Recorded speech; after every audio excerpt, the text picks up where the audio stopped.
ऐसी बॉडी को ऐसा बनाने के लिए सबसे जरूरी क्या होता है? आमतौर पर जिन लोगों का शरीर इस तरह का होता है उनकी सबसे बड़ी प्रॉब्लम ये होती है कि वो जो भी खाते हैं उसका असर उनके शरीर पर बिल्कुल भी नजर नहीं आता। इसलिए कई लोग ऐसा मानते हैं कि इस तरह के लोग चाहे जो भी कर लें या चाहे जो भी खा लें उनके शरीर में बदलाव नहीं आ सकता। लेकिन आखिर सच्चाई क्या है और आपको क्या क्या चीजें खानी चाहिए, क्या आपको करना चाहिए, पूरी डिटेल में मैं ये वीडियो लेकर आया हूँ। इस वीडियो को एंड तक जरूर देखिएगा। दोस्तों, इनका नाम है विलियम हर्बर्ट। करीब 1940 में इन्होंने बताया कि किस तरह से हर इंसान के शरीर की बनावट जेनेटिकली अलग अलग होने के साथ साथ उन पर खाने पीने का असर भी अलग अलग तरीके से होता है। उनके हिसाब से इंसान में नॉर्मली 3 तरह की बॉडी टाइप होती है। एक वो जिनका वजन बढ़ता तो जल्दी है लेकिन उन्हें घटाना आसान नहीं होता। दूसरी टाइप के वो लोग होते हैं जिनका वजन बढ़ाना और घटाना दोनों ही औरों के मुकाबले बहुत ज्यादा आसान होता है। और तीसरी बॉडी टाइप के लोग वो होते हैं जिनका वजन घटता तो बहुत आसानी से है लेकिन उन्हें वजन बढ़ाना बहुत मुश्किल होता है। अगर आप हमेशा से ही बहुत दुबले पतले हैं तो आपकी बॉडी टाइप ये तीसरे नंबर वाली हो सकती है, जिसे फिटनेस की दुनिया में एक्टोमॉर्फ के नाम से जाना जाता है। लेकिन सबसे अच्छी बात यह है कि सिर्फ 3 स्टेप फॉलो करके ही आप अपने शरीर को एक बेहतर शरीर में बदल सकते हैं, जिसमें सबसे पहले ये जानना जरूरी होता है कि आखिर क्या वजह है जो आप खाते हैं उसका असर आपके शरीर पर नजर नहीं आता। कहा जाता है कि पतले लोगों के शरीर का मेटाबॉलिज्म बहुत फास्ट होता है, इसलिए वो जो भी खाते हैं उसका असर उनके शरीर पर नजर नहीं आता। लेकिन आखिर मेटाबॉलिज्म होता क्या है? दरअसल हमारे शरीर के अंदर हर वक्त कोशिकाएं बनती और टूटती रहती हैं। ब्रेन का सिग्नल भेजना, खाने का डाइजेस्ट होना, खून का फिल्टर होना और जितनी भी तरीके के काम हमारे शरीर के अंदर होते हैं उन सभी कामों को मेटाबॉलिज्म के नाम से ही जाना जाता है। और इन सभी तरह के फंक्शंस को अंजाम देने के लिए हमारे शरीर एनर्जी का इस्तेमाल करता है जो कि हमारे खाने की चीजों से मिलती है। अब यहाँ समझने वाली ये बात है कि जिस तरह किसी गाड़ी का इंजन 1 लीटर पेट्रोल में 60 किलोमीटर चलता है, जबकि उतनी ही दूरी तय करने के लिए किसी गाड़ी के इंजन को 2 लीटर पेट्रोल की जरूरत पड़ती है या फिर 3 लीटर पेट्रोल उससे खर्च हो जाता है। बिल्कुल ऐसा इंसानों में अलग अलग तरीके के बॉडी टाइप के साथ भी होता है। बस फर्क इतना है कि ज्यादा पेट्रोल की खपत उस तरह की गाड़ी में होती है जिसका इंजन ज्यादा हैवी होता है। लेकिन इंसानों में एक्टोमॉर्फ एक ऐसी बॉडी टाइप होती है जो कि दिखने में कमजोर लगने के बावजूद इसमें एनर्जी की खपत ज्यादा होती है। और यही वजह है कि ऐसे लोगों के शरीर पर खाने पीने का असर जल्दी दिखाई नहीं पड़ता। अब अगर किसी तरह से शरीर में एनर्जी की खपत को कम किया जाए और ज्यादा एनर्जी वाले फूड शरीर के अंदर डाले जाए तो ऐसे लोगों का भी वजन आसानी से बढ़ाया जा सकता है। अब दूसरी स्टेट में आपको उन गलतियों पर सुधार करना होता है जो वजन बढ़ाने में रुकावट पैदा करती हैं, जिसमें सबसे पहली है फिजिकल एक्टिविटीज। जिस तरह गाड़ी जितना ज्यादा चलती है उसमें पेट्रोल की खपत उतनी ही ज्यादा होती है, उसी तरह हर वो काम जिसमें ज्यादा मेहनत या ज्यादा भागदौड़ लगती है, ऐसे काम को करने में शरीर को ज्यादा मात्रा में एनर्जी खर्च करनी पड़ती है। और जब बॉडी में एनर्जी की खपत ज्यादा होती है तो वजन बढ़ाना और ज्यादा मुश्किल हो जाता है। इसलिए हाई स्पीड में की जाने वाली कोई भी एक्सरसाइज या कोई भी ऐसा खेल जिसमें बहुत ज्यादा भागदौड़ करना पड़ता है, ऐसी एक्टिविटीज अगर आप एक लिमिट से ज्यादा करते हैं तो आपको वजन बढ़ाने में मुश्किल आ सकती है। आप इस तरह की एक्टिविटीज कर सकते हैं लेकिन एक लिमिट में, या फिर आपको इस हिसाब से खाना पीना पड़ता है। यहाँ सवाल उठता है कि क्या वजन बढ़ाना है तो एक्सरसाइज नहीं करनी चाहिए? इसका जवाब है आप एक्सरसाइज कर सकते हैं लेकिन सिर्फ आपको ऐसी एक्सरसाइज अवॉइड करनी चाहिए जो कि बहुत ज्यादा तेज स्पीड से की जाती है। लेकिन वजन बढ़ाने के लिए एक एक्सरसाइज बहुत ज्यादा जरूरी और बहुत इफेक्टिव मानी जाती है,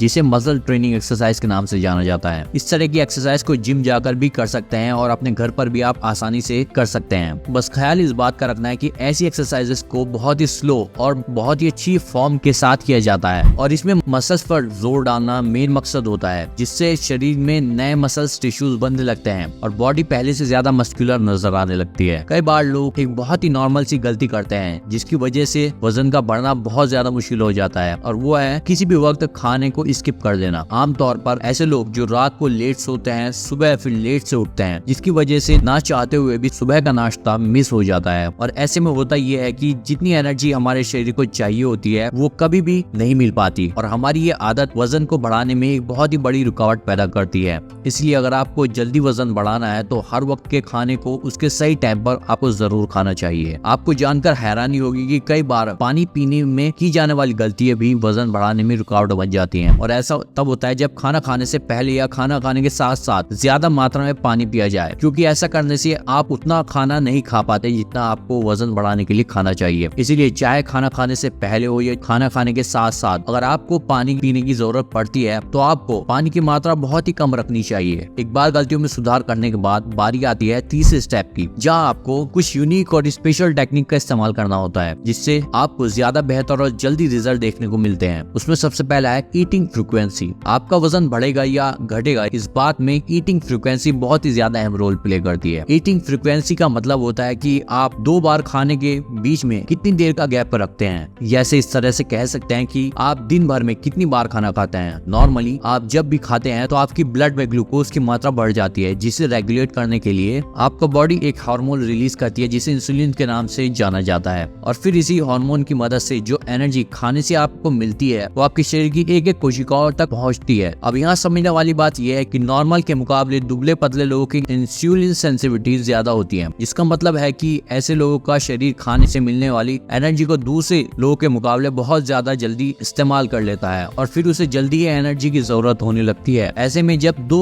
वक्त के खाने के बीच एक लंबा गैप होता है तो शरीर अपने आप को ही खाना शुरू कर देता है, जिससे वजन का बढ़ना और भी ज्यादा मुश्किल हो जाता है। इसलिए दुबले पतले लोगों को 2 से 3 घंटे के अंतराल में कुछ ना कुछ हेल्दी फूड खाते रहना चाहिए। आपने बहुत बार सुना होगा कि अगर वजन बढ़ाना है तो हाई कैलोरीज फूड का इस्तेमाल करना चाहिए, पर आखिर में ये कैलोरीज होता क्या है? आसान भाषा में कहा जाए तो जैसे किसी चीज के वजन को दर्शाने के लिए उसे ग्राम या फिर किलोग्राम में मापा जाता है, इसी तरीके से किस खाने में कितनी एनर्जी है उसे कैलोरीज में मापा जाता है। लेकिन हर खाने में कैलोरीज एक बराबर नहीं होती। जिस तरह एक छोटी सी लोहे की बॉल में एक बड़ी प्लास्टिक बॉल के मुकाबले ज्यादा वजन होता है, उसी तरीके से कुछ खाना थोड़ी मात्रा में होने के बावजूद उसमें ज्यादा कैलोरीज मौजूद होती हैं। इसलिए वजन बढ़ाने के लिए सिर्फ ज्यादा खाना काफी नहीं है, बल्कि ज्यादा कैलोरीज वाले फूड सेलेक्ट करना बहुत ज्यादा जरूरी है। ज्यादा कैलोरीज और कम कैलोरीज वाले फूड को बहुत ही आसानी से पहचाना जा सकता है। आमतौर पर जिस खाने में पानी की मात्रा ज्यादा होती है अक्सर ही ऐसे खाने में कैलोरीज बहुत कम पाई जाती है। इसका उल्टा जो खाने में पानी की मात्रा कम होती है या यूं कहे कि ड्राई फॉर्म में होती है उसमें कैलोरीज की मात्रा ज्यादा होती है। लेकिन कुछ चीज ड्राई फॉर्म में होने के साथ साथ उसमें फैट यानी तेल जैसे पदार्थ की मात्रा ज्यादा होती है, इसलिए ऐसे खाने में कैलोरीज की मात्रा और भी ज्यादा हो जाती है। जो भी हरी सब्जियां होती हैं उनमें कैलोरीज की मात्रा बहुत कम होती है, इसलिए कभी चना, कभी राजमा, कभी पनीर और कभी सोया चंक्स जैसी चीजों के साथ सब्जियों को पकाकर खाना चाहिए। जब आप दाल चावल साथ में खाएं तो आपको दाल पर ज्यादा फोकस करना चाहिए, क्योंकि इसमें प्रोटीन और कार्बोहाइड्रेट्स एक बहुत अच्छी रेशियो में मौजूद होते हैं। नॉनवेज में आपके पास कई सारे ऑप्शन मौजूद हैं जो कि हाई कैलोरीज फूड की श्रेणी में आते हैं। आप चाहें तो दिन भर में 2-3 उबले हुए अंडे का इस्तेमाल कर सकते हैं। सारे फलों में केला और खजूर एक ऐसे फल होता है जिसमें कैलोरीज की मात्रा ज्यादा होती है, और अगर इसकी कैलोरीज और भी ज्यादा बढ़ाना है तो आपको इसे ड्राई फ्रूट के साथ इस्तेमाल करना चाहिए। दूध एक मीडियम कैलोरी फूड की श्रेणी में आता है, लेकिन जब इसे कुछ खास तरीके के दूसरे खानों के साथ मिक्स किया जाता है तो ये हाई कैलोरी मिल्क शेक के रूप में बदल जाता है, जिसका जरूरत के हिसाब से सुबह और शाम को इस्तेमाल किया जा सकता है। आखिर में आता है सप्लीमेंटेशन। 5 तरीके के सप्लीमेंटेशन होते हैं जिसका आमतौर पर वजन बढ़ाने में इस्तेमाल किया जाता है, जिसमें अगर आप चाहें तो 3 का इस्तेमाल कर सकते हैं, लेकिन 2 का आपको कभी भी इस्तेमाल नहीं करना चाहिए। इन 5 में सबसे पहला है त्रिफला पाउडर। ये 3 अलग अलग तरीके के फलों को मिक्स करके बनाया जाता है, जो कि पाचन से जुड़ी प्रॉब्लम्स को दूर करने में बहुत ही मददगार साबित होता है। दूसरा है मास गेनर, जिसका आमतौर पर वजन बढ़ाने के लिए इस्तेमाल किया जाता है।